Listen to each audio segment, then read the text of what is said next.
went to the wrap party, that this was it for the Andy Griffith Show.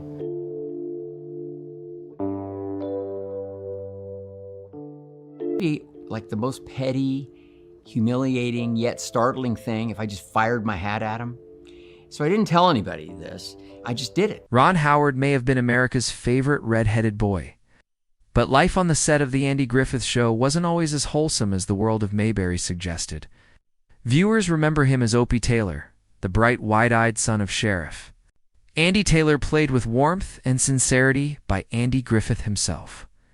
On screen, their bond felt like the emotional backbone of the entire series.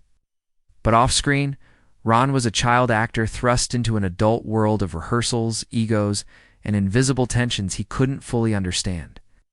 As the years passed, and Howard transitioned from child star to celebrated director, he would speak warmly about his time with Griffith and Don Knotts, crediting them both with instilling in him the kind of professional discipline that shaped his future in Hollywood. But there was one person on that set who left a very different impression: Frances Bavier, the actress who played the beloved Aunt Bee. While audiences adored her gentle wisdom and maternal energy, Ron Howard, even as a boy, sensed something was off. He later recalled how, unlike the rest of the cast who treated the set like a second home, Bavier always seemed distant, cold, and rigid in her ways. For a child who craved warmth and playfulness, especially in such a nurturing role, her demeanor didn't just confuse him. It made him quietly resent her. In interviews decades later, Howard would not mince words, saying he found Bavier intimidating and unpleasant, especially in contrast to the affection he received from the rest of the cast. That tension stuck with him, simmering beneath the surface of his otherwise positive memories of the show. While the press is often focused on the conflict between Andy Griffith and Bavier, Ron's unspoken discomfort bordering on quiet loathing remained a lesser-known but deeply personal scar from his childhood in Hollywood. The truth is, Frances Bavier was a complicated woman, both as a performer and as a person. Trained in the rigorous traditions of New York theater, she brought with her a formality that often clashed with the more relaxed, collaborative spirit of a television comedy set in the 1960s. While Andy Griffith and Don Knotts shared jokes and off-screen camaraderie, Bavier kept to herself. Many described her as professional to a fault, insisting on a level of decorum and seriousness that created a chill between her and nearly everyone else. What was merely awkward for the adult cast and crew became something much more difficult for a child like Ron Howard, who often looked to the adults around him for support and guidance. Howard's discomfort with Bavier grew over the years, especially as her disapproval seemed to hover in the background of every interaction. She wasn't cruel, but she was distant, and to a young actor surrounded by warmth elsewhere, her coldness was jarring.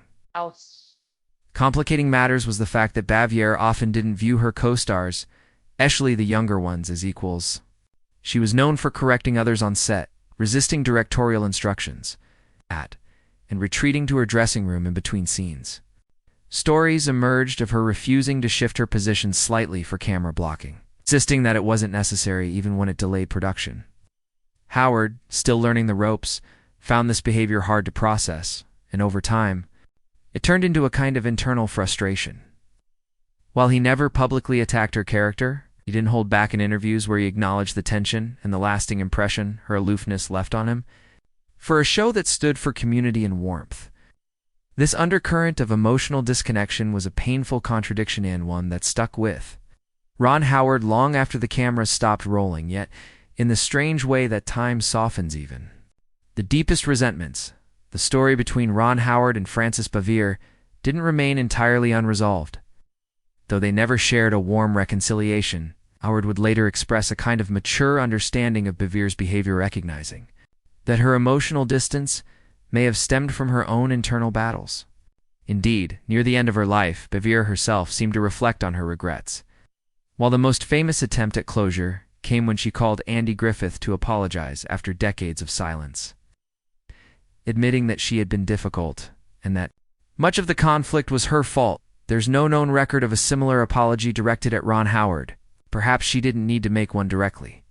In her call to Griffith, she acknowledged how her rigid ways had hurt those around her. And for Howard, that admission may have been enough. I had long since moved on to become one of Hollywood's most respected directors, shaping films like Apollo 13, A Beautiful Mind, and Cinderella Man. Still, the lessons he carried from Mayberry were more than just professional.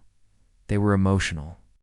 He often said that working with Andy Griffith taught him how a set should feel: collaborative, respectful, joyful. And by contrast, his experience with Bavière taught him what to avoid, how not to make others feel small or excluded. In the end, Ron Howard didn't need to despise Frances Bavière to learn from her. He didn't need to forgive her publicly or pretend that the set was always perfect. The legacy of the Andy Griffith Show remains a powerful mix of nostalgia and unspoken truths. While Mayberry may have been a fantasy, the emotions behind it, both the joy and the friction, were undeniably real. And Ron Howard, the boy who grew up under the watchful eye of Aunt Bee, turned that reality into a remarkable life of storytelling. Guided not just by the kindness he received, but by the quiet pain he never forgot. When Andy Griffith passed, awake quietly on a warm Tuesday morning in North Carolina, the world lost more than just a TV icon. He had died at home on Roanoke Island, the peaceful sanctuary he loved so deeply, and where he had chosen to live far from Hollywood's relentless spotlight. The cause of his death was never officially revealed, but his family released a statement confirming he had already been laid to rest on the island, honoring his wish for privacy and simplicity even in death. It was the quiet end to a loud legacy, one that stretched across decades through laughter, conflict, and transformation. Alongside the earlier passing of Frances Bavière, who had once been both his co-star and emotional adversary, Griffith's death marked the official close of an era that millions of Americans still held close. But it wasn't just about the end of the show. It was about the resolution of a very real human conflict. Because as complicated as their off-screen relationship was, Griffith and Bavière ultimately found a way to reconcile. Late in her life, as Bavière battled cancer and reflected on the years lost to stubbornness, she picked up the phone and made the call that changed everything. She apologized to Griffith not with excuses, but with raw honesty. She admitted fault, regret, and Griffith, the man who had once tried and failed to bridge that gap in person, received her words with grace. It wasn't about who was right or wrong anymore. It was about understanding, closure, and to people choosing peace. Their story, marked by tension and distance, ended in forgiveness. And that, in many ways, is the real legacy of the Andy Griffith Show. Not just warmth and nostalgia, but the human messences behind it, and the power of choosing grace when it would be easier to hold on to resentment.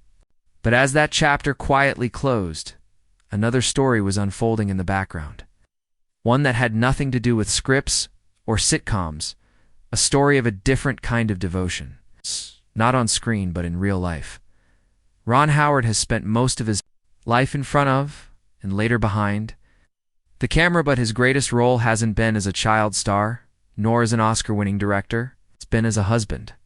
In the chaos of Hollywood, where relationships often unravel under the glare of fame, Ron and Cheryl Howard built something truly rare. They met when they were just 16, two teenagers in California with wide eyes and hopeful hearts. Their first date wasn't glamorous. Ron picked her up in a mint green Volkswagen Beetle. They saw a movie, then got pizza. That was it. And yet, that modest beginning laid the foundation for a love that would outlast careers, critics, and the countless curveballs life throws over 5 decades. Cheryl didn't say yes to marriage right away. In fact, it took 3 proposals before she finally agreed. She was thoughtful, intentional.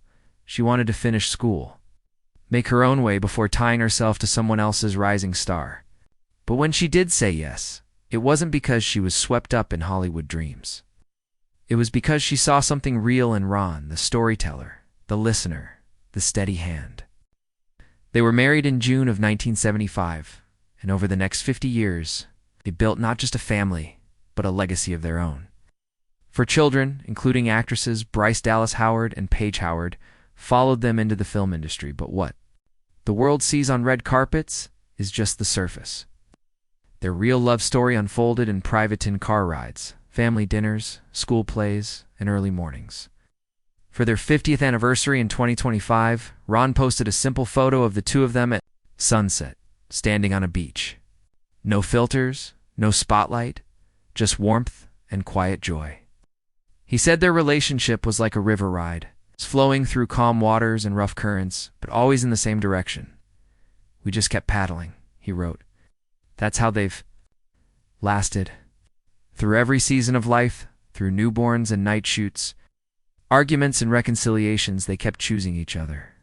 Cheryl has often been called the heart of the family, and their children describe her as the moon, the stars, and everything in between. She kept Ron grounded while he chased his dreams, and he never forgot it. In 2023, to celebrate their decades, together Ron surprised her by taking her for a ride in that same mint green Beetle from their first date. No red carpets, no champagne. Just the road, the wind, and 50 years of memories humming through the engine. In a world full of flash, their love is the quiet kind. The kind that never needed attention to be extraordinary. And while fans remember Ron Howard for Apollo 13, A Beautiful Mind, and The Andy Griffith Show, perhaps his most enduring achievement is the life he built when no one was watching. Still, Ron Howard's journey hasn't been without controversy.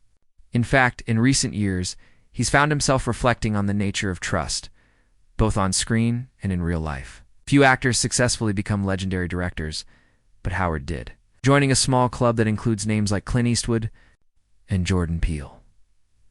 From his early directing work in the 1980s, like Splash and Willow, to award-winning films like A Beautiful Mind, Howard's career is a blueprint for how to grow in Hollywood without losing your soul. But it hasn't always been smooth. A Beautiful Mind, for instance, won him an Oscar but also drew backlash. Critics called him out for omitting certain truths about mathematician John Nash's life, including his sexuality and estranged son. Howard admitted he made creative choices to focus the story's heart, but the criticism stuck. Years later, it echoed when he directed Hillbilly Elegy, an adaptation of J.D. Vance's memoir. At the time, Vance was a political outsider.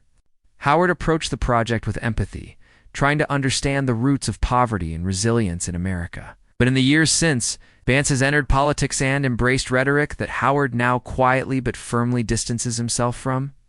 It's not just a political disagreement, it's personal. The man he once tried to humanize on screen now speaks in ways that contradict the very empathy Howard built his film around. It reminds him of something earlier in his life, working with someone who seemed nurturing on the surface, but left him feeling unseen. Frances Bevere may have played Aunt Bee, but for young Ron, she was anything but sweet. She was cold, rigid, and dismissive toward him during his childhood on The Andy Griffith Show. And even decades later, he doesn't shy away from admitting it. He didn't hate Herb, but he never forgot the feeling of trying to connect and being met with a wall. That same sting returned when J.D. Vance transformed into someone Howard no longer recognized. Once again, someone he believed in became someone else entirely, but Howard never exploded publicly. That's not his way. His words remain measured, but they cut deeper because of it.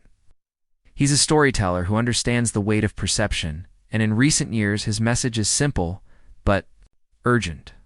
Look past the smiles. Look past the headlines.